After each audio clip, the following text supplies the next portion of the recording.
Hello dear students, welcome to NCERT V UPSC. देखिए, इस video में हम देखेंगे एंड ऑफ बाइपोलरिटी और 5 मिनट के अंदर हम इस चैप्टर को कंप्लीट करेंगे। सबसे पहले तो देखिए, इस चैप्टर के अंदर आपको बता रखा है मेनली कि बाइपोलरिटी क्या है। सबसे इंपॉर्टेंट इसका मीनिंग क्या है। बाइपोलरिटी का मतलब होता है दुनिया जब दो ब्लॉक्स में डिवाइड होगी। एक तरफ था वेस्टर्न ब्लॉक जिसको लीड कर रहा था यूएसए, और एक तरफ था इसका वर्सेस कौन सा था, ईस्टर्न ब्लॉक जिसको लीड कर रहा था यूएसएसआर। तो दुनिया का ऐसे ही दो पार्ट्स में डिवाइड हो जाना, बाइपोलर हो जाना। बाय मतलब क्या होता है, टू। पोलरिटी मतलब एक तरीके से ब्लॉक। बाइपोलरिटी मतलब ये जो सिस्टम था, so the complete system where world was divided into two parts वो रेफर्ड एज बाइपोलरिटी। अब इसका एंड हो जाना, खत्म हो जाना, जब हुआ क्या, 1991 के अंदर यूएसएसआर का डिसइंटीग्रेशन हो गया। डिसइंटीग्रेशन, इसी को हम कहते हैं एंड ऑफ बाइपोलरिटी। अब ये क्वेश्चन आता है कि ये कैसे हुआ, रीजन क्या था। तो इससे पहले आपको ये समझना पड़ेगा कि यूएसएसआर क्या था। Union of Soviet socialist Republic जो था, ये 15 रिपब्लिक्स का एक ग्रुप था, और इस 15 रिपब्लिक्स में एक था रशिया भी, और 14 दूसरे। और तो एक तरीके से USSR it was a union of 15 countries and one among them Russia was. अब यहाँ पे एक सिस्टम फॉलो किया जाता था जिसको बोला जाता था सोवियत सिस्टम। अभी सोवियत सिस्टम क्या है? सोवियत सिस्टम, बोल्शेविक रिवोल्यूशन जब हुआ 1917 में, यूएसएसआर जब फॉर्म हुआ, तो वहाँ पे एक सेंट्रलाइज्ड प्लान सिस्टम अडॉप्ट किया गया कि इग्लिटेरियन सोसाइटी बनाने के लिए हम जो है कम्युनिस्ट पैटर्न पर, कम्युनिस्ट जो पार्टी की लाइन है, आइडियोलॉजी है, उस पर बेस्ड हम सिस्टम बनाएंगे। और क्या उसकी खासियत होगी? उसकी खासियत ये होगी, एक तो तरीके स्टेट कंट्रोल होगा सब कुछ, मतलब गवर्नमेंट सब कुछ कंट्रोल करेगी। प्राइवेट ओनरशिप नहीं होगी। ओनरशिप कैसी होगी? स्टेट, प्राइवेट ओनरशिप नहीं। और उसके अलावा कम्युनिस्ट पार्टी का डोमिनेंस रहेगा, एक तरीके से वन पार्टी सिस्टम ही रहेगा।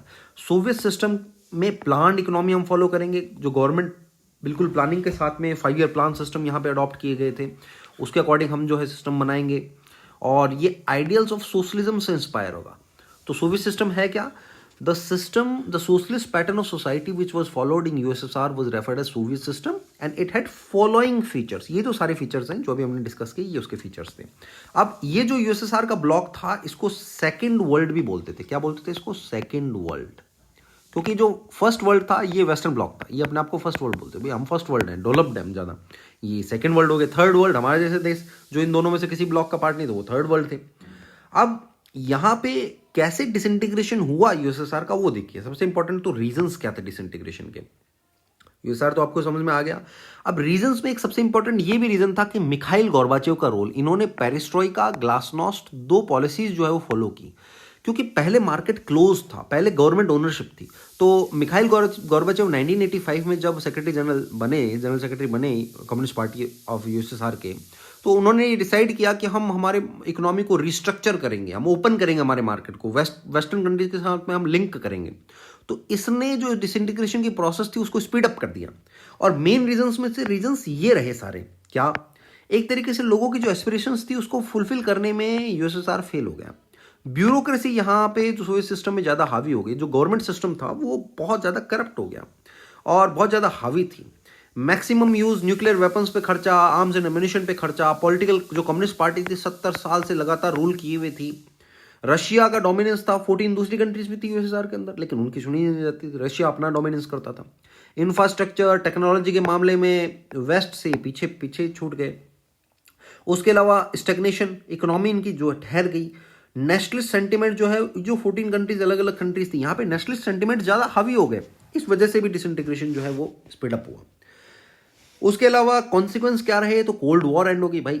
जब एक, अभी आपने यहाँ पे देखा, दो ब्लॉक्स की लड़ाई थी, ईस्टर्न और वेस्टर्न, जब एक ब्लॉक ही खत्म हो गया तो कोल्ड वॉर खत्म हो गया। कोल्ड वॉर क्या है? इन दोनों के बीच की इनडायरेक्ट लड़ाई, बाइपोलर वर्ल्ड हो जाना और इन दोनों के बीच की इनडायरेक्ट लड़ाई, यूएसएसआर यूएसए की। ये जब यूएसएसआर खत्म हो गया, एक तरीके से डिसइंटीग्रेट हो गया, तो कोल्ड वॉर खत्म हो गई। ये इसका सबसे बड़ा कॉन्सिक्वेंस रहा। दूसरा, अमेरिकन हेजिमोनी क्रिएट हो गई, दुनिया यूनिपोलर बन गया, एंड आर्म्स रेस का एंड हो गया। उसके अलावा जो 15 न्यू कंट्रीज जो है वो अमर्ज होगी, सारी कंट्रीज अलग अलग होगी, इंडिपेंडेंट होगी।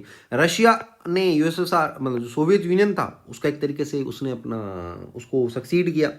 जैसे सिक्योरिटी काउंसिल के अंदर परमानेंट मेंबरशिप है वो रशिया को मिली, और दुनिया के अंदर जो पावर रिलेशंस है वो चेंज हो गए पूरे तरीके से। और सोशलिस्ट आइडियोलॉजी पे क्वेश्चन आ गया, क्योंकि सोशलिज्म हार गया, कैपिटलिज्म ज़्यादा हावी हो गया, डोमिनेशन ऑफ कैपिटलिज्म। अब शॉक थेरेपी क्या है? शॉक थेरेपी एक तरीके से हम बोल रहे हैं ट्रांजिशन को, जो कैपिटलिस्ट, जो सोशलिस्ट सिस्टम से कैपिटलिस्ट सिस्टम में अडॉप्ट किया गया, सोशलिस्ट से कैपिटलिस्ट सिस्टम जो बना यूएसएसआर, उसी को हम कह रहे हैं शॉक थेरेपी। तो एक तरीके से शॉक देना पूरी इकोनॉमी को। अब उसमें क्या दिया गया, कैसे शॉक दिया गया? प्राइवेटाइजेशन किया गया, स्टेट प्रॉपर्टी का प्राइवेटाइजेशन किया गया, प्राइवेट ओनरशिप जो है वो लागू कर दी गई, प्राइवेट फर्म जो है कलेक्टिव फार्म से प्राइवेट फार्म में कन्वर्ट किया गया, फ्री ट्रेड सिस्टम को अडॉप्ट किया गया, करेंसीज की कन्वर्टेबिलिटी म्यूचुअली हुई, और वेस्टर्न कंट्रीज के साथ में इंटरलिंक हुआ, इंटीग्रेशन हुआ, कोई मतलब कैपिटलिज्म को अडॉप्ट कर लिया है। कॉन्सिक्वेंस क्या रहा शॉक थेरेपी का? स्टार्टिंग में बहुत जबरदस्त कॉन्सिक्वेंस रहे। एक तरीके से रशिया की इंडस्ट्रियल जो स्ट्रक्चर था वो कलेप्स कर गया, 90% से ज़्यादा जो इंडस्ट्रीज थी वो सोल्ड आउट कर दी, बेच दी गई प्राइवेट लोगों को थ्रोवे प्राइसेस में, कौड़ियों के भाव में। इसी को बोला गया largest gross sale. Economic inequality जो है वो अमर्ज होगी, रशिया का जो रूबल था करेंसी वो डिक्लाइन होगी, इकोनॉमिक जो रिजल्ट्स था वो फेवरेबल नहीं रहे, फूड क्राइसिस अमर्ज हो गई, माफिया क्लास, इसमें जो कुछ इंडस्ट्रीज जिनके पास पैसा था वो ज़्यादा डोमिनेट जो है वो करने लगे। उसके अलावा टेंशंस भी हुई, कॉन्फ्लिक्ट्स भी हुई। जैसे एग्जांपल के लिए चेचेनिया, डेगिस्तान, ये जो दो रिपब्लिक्स थे रशिया के, यहाँ पे सिविल वॉर क्रिएट होगी, इंडिपेंडेंस मूवमेंट चलने लगे।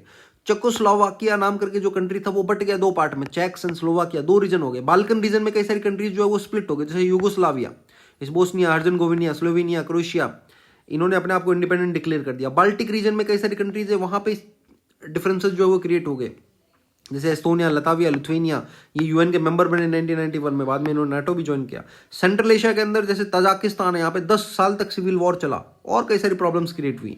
उसके अलावा इंडिया के रशिया के साथ में कैसे रिलेशंस हैं, तो हमारे रिलेशंस बहुत शानदार रहे स्टार्टिंग से ही रशिया के साथ में। पहले यूएसएसआर के साथ में हमारे बहुत अच्छे रिलेशंस थे, इवन स्टार्टिंग में तो हमने 5 year plan system, socialist system जो है हमने बहुत सारे प्रोविजंस उसके यूएसएसआर से अडॉप्ट किए अपने देश के अंदर। तो रशिया एंड इंडिया दोनों ही एक मल्टीपोलर वर्ल्ड की एस्पिरेशंस है दोनों की, तो ये बहुत एक कॉमन हमारी एक तरीके से म्यूचुअल एक कॉमन गोल्स हैं। उसके अलावा हमारे कई सारे बायलैटरल एग्रीमेंट्स रशिया के साथ में साइन हुए। हम बहुत बड़े बायर हैं रशियन आर्म्स के, हम ऑयल इंपोर्ट करते हैं और आज के टाइम पीरियड में जियोपॉलिटिक्स में तो बहुत इंपॉर्टेंट एक तरीके से हम बायर हैं रशियन ऑयल के। और हमारे यहाँ पे न्यूक्लियर एनर्जी, न्यूक्लियर जो प्लानिंग है उसमें रशिया ने बहुत मदद की है। उसके अलावा हमारे यहाँ के जो आर्टिस्ट हैं, बॉलीवुड है वो बहुत फेमस है, उज्बेकिस्तान और कई सारी जो रिपब्लिक्स है, फॉर्मर रिपब्लिक्स वहाँ पे। तो ये आपका पूरा टॉपिक है बेटा, the end of bipolarity. I hope इस वीडियो से आपको समझ में आया होगा। नेक्स्ट कुछ वीडियोस में हम नेक्स्ट चैप्टर्स देखेंगे पॉलिटिकल साइंस के। Thank you very much everyone, thank you.